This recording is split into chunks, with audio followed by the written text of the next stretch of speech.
Olá, estudantes do 7º ano do Ensino Fundamental, sejam bem-vindos a mais uma aula de Língua Portuguesa, aula de número 28. Eu sou o professor Jackson Carvalho, você já deve conhecer, e vamos ver na tela qual é o tema de hoje.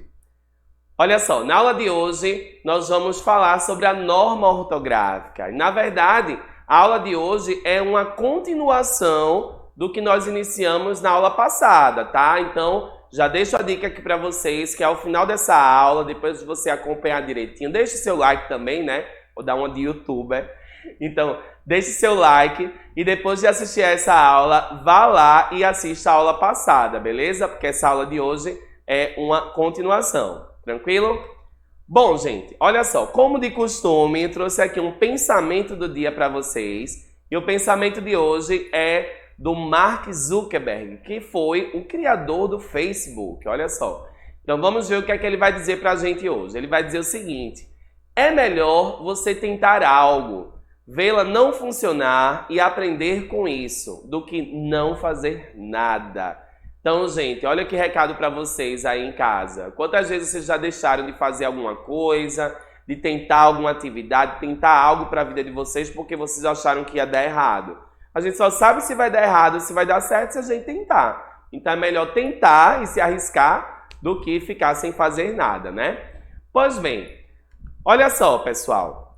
Na última aula, que foi a primeira aula que a gente viu normas ortográficas, eu trouxe algumas dicas relacionadas à ortografia. Eu expliquei o que era ortografia para vocês e tudo mais. E falei alguns dos desvios mais comuns que acontecem dentro da ortografia. Na aula de hoje eu vou mostrar para vocês algumas dicas para o uso de algumas letrinhas que normalmente eu acho que vocês com certeza já tiveram dúvida quanto ao uso, certo? E para iniciar, como vocês estão vendo aí na tela, a gente vai ver o uso do X e do CH, beleza? Então vamos olhar aí, olha só. O X, gente, ele é utilizado nas seguintes situações. Então, vamos ver em que situações nós vamos utilizar a letra X. Geralmente, depois de ditongos, certo? Como nós temos aí a palavra caixa, deixe, peixe. Para a galera que não está lembrando que é ditongo, gente. Ditongo é o encontro de duas vogais, é o encontro de dois sons vocálicos, certo? Na mesma sílaba. Então, após o ditongo, você pode utilizar a letrinha X, normalmente é o que a gente vai utilizar, certo?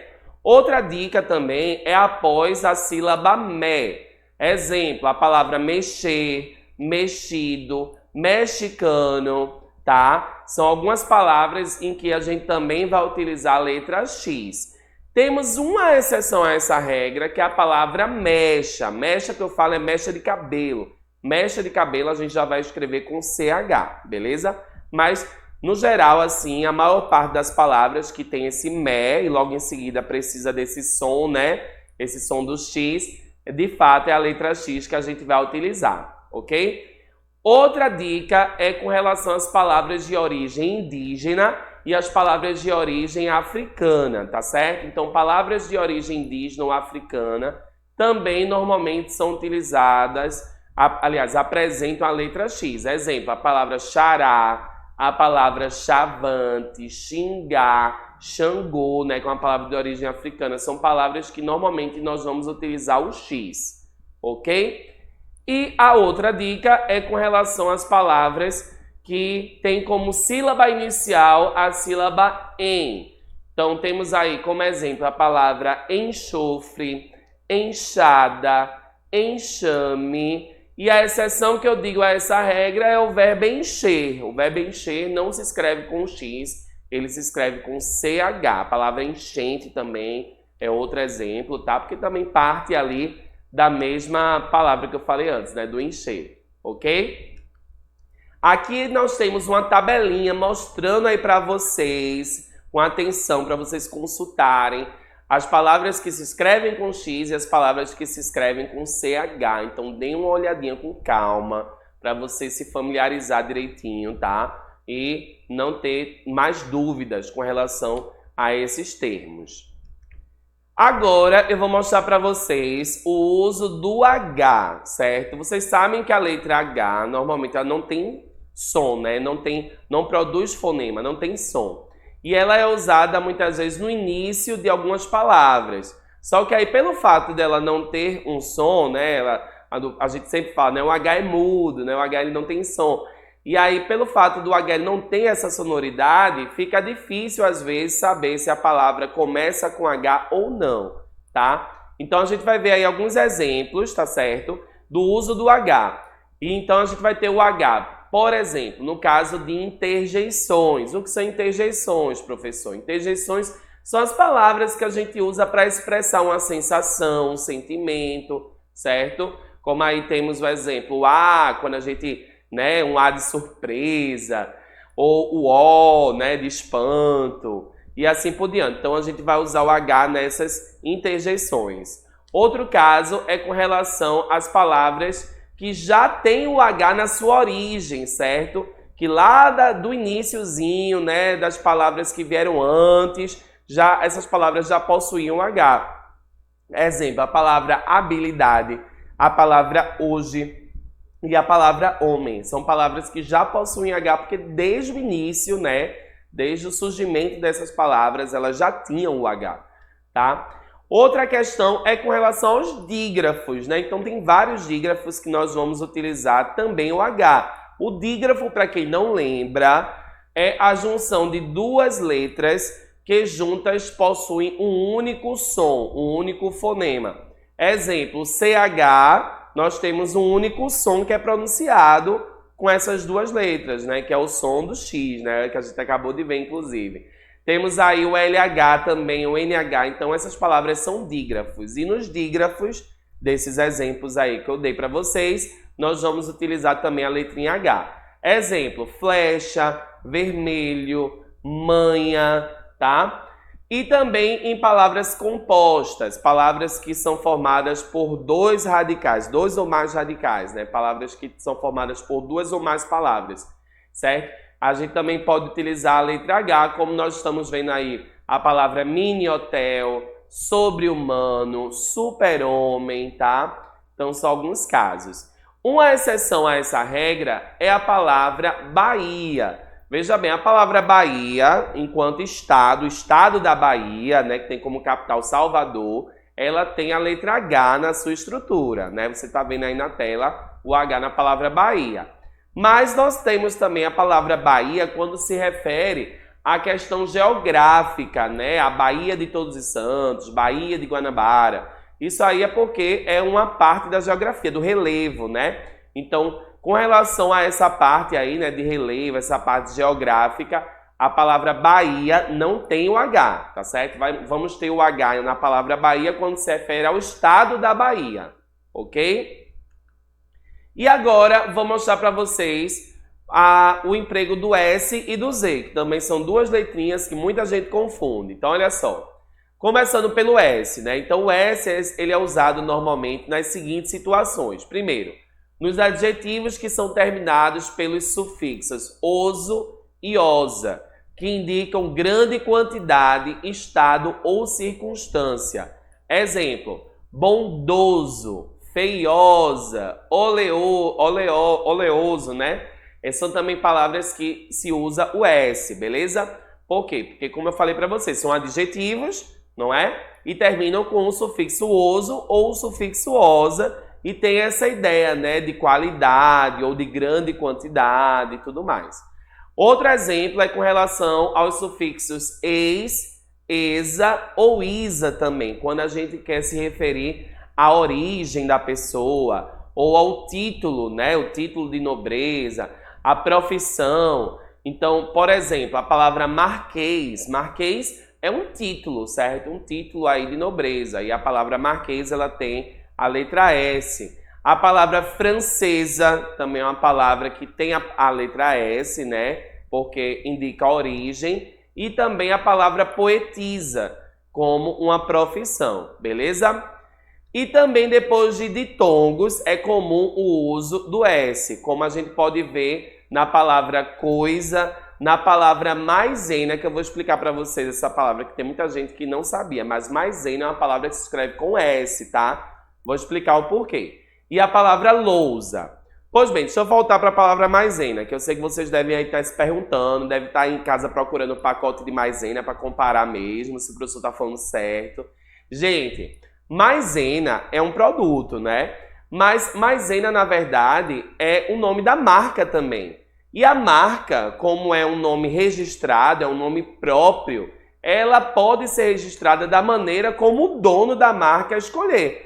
Então, se o dono da marca escolheu utilizar a letra Z na marca, né, maisena, então ela foi registrada assim. Mas, de acordo com a ortografia da língua portuguesa, a palavra maisena se escreve com S, beleza? E aí também temos o exemplo dos verbos por e querer. Quando a gente conjuga os verbos por e querer, nós também vamos utilizar a letra S. Exemplo, o verbo pois, quis, quiseram, tá? São casos em que a gente vai utilizar a letra S, ok? Alguma dúvida aí? Espero que não, espero que vocês tenham entendido. O Z, pessoal, já é o seguinte, o Z ele vai ser usado em algumas situações, como por exemplo, em sufixos ex e exa, que formam substantivos a partir de adjetivos. Vou explicar, tentar simplificar para vocês. Veja só, se nós tivermos algum substantivo que ele surgiu a partir de um adjetivo, certo? E nesse final aí da palavra nós tivermos o ex ou exa, esse sufixo ex ou o sufixo exa, vai ser com a letra Z que a gente vai escrever. Exemplo, a palavra magreza. Veja, magreza é um substantivo, tá? Mas magreza surgiu a partir do adjetivo magro, certo? Então, veja, a palavra magreza é um substantivo que surgiu a partir do adjetivo. E ela termina com o sufixo eza, por isso tem a letra Z. A palavra beleza também, a palavra beleza, ela é um substantivo que surgiu a partir de um adjetivo, que é o adjetivo belo, né? E aí, como a palavra beleza termina em eza, também temos a letra Z aí. Outro caso é a palavra grandeza. A palavra grandeza também vai ser escrita com Z. Por quê? Porque é um substantivo que surgiu a partir do adjetivo grande, tá? E por fim, a última dica do Z é com relação aos sufixos izar, né? Quando a gente tem os verbos atualizar, batizar, hospitalizar, certo? E aí, nesses casos, também vamos utilizar a letra Z, ok? Na tela temos uma tabelinha aí que eu montei também para mostrar para vocês algumas palavras que se escrevem com S e outras com Z. Então depois dêem uma olhadinha com calma, depois com calma vocês pausam o vídeo e dão uma analisada aí para realmente tirar as dúvidas com relação a esses termos, ok? E aí temos por fim o caso do G e do J, que também muita gente confunde, tá? Então vamos começar com o G. O G ele é usado em que situações? Normalmente ele é utilizado quando a gente tem palavras que terminam com ágil, égio, ígio, ógio e úgio, tá? Exemplos: palavra presságio, régio, litígio, relógio, refúgio. Então são palavras que têm essas terminações e aí normalmente essas palavras têm a letra G. Também nos substantivos que terminem em gen, certo? Exemplo: alavancagem, vagem, viagem. Só que aí sobre viagem eu tenho algo para falar para vocês, tá? Veja só, a palavra viagem como substantivo, certo? A viagem é escrita com G, certo? Mas existe também o viagem que é escrito com J. Em que caso isso acontece? Quando nós temos a conjugação do verbo viajar. Quando eu digo assim, por exemplo, tomara que eles viajem cedo. Esse viagem aí já não é um substantivo, já é o verbo, né? O verbo que vai expressar a ação. E aí ele vai ser escrito com J, tá? Mas se for o substantivo viagem, ele é escrito com G, ok? Com relação ao J, vamos ver aí alguns casos, algumas situações. Temos aí os exemplos que são relacionados às palavras de origem indígena. Então, boa parte das palavras em origem indígena são escritas com J, a palavra pajé, A palavra jerimum, apesar que tem muita gente que escreve com G, né? Eu já vi. Normalmente quando a gente vai no mercado, numa feira, a gente vê lá, né? Umas palavrinhas que são escritas de outra maneira, né? Que não é de acordo com a ortografia, tá? E a palavra canjica também, que é uma palavra de origem indígena, ela se escreve com J, ok? E palavras de origem africana, então a gente tem exemplos aí, a palavra jabá, a palavra giló, a palavra jagunço, tá? Então são algumas palavras de origem africana que são escritas com J. Tudo bem? Observação, a que eu trago aí é exatamente o que eu acabei de falar, a questão do viajar, do viagem, né? Então, vocês já sabem, tá? Se for verbo, é com J, mas se for o substantivo, é com G, ok? Temos aí uma tabelinha para vocês olharem outras palavras com G e com J. E é isso, gente. Deixo aqui meu forte abraço para cada um de vocês. Quero agradecer a participação de cada um, tá certo? Agradecer ao convite da equipe do Educapé, da Secretaria de Educação. Mandar um abraço para os meus estudantes, um abraço para vocês que sempre estão lá assistindo às aulas e tudo mais. Continuem acompanhando e até a próxima. Tchau, tchau.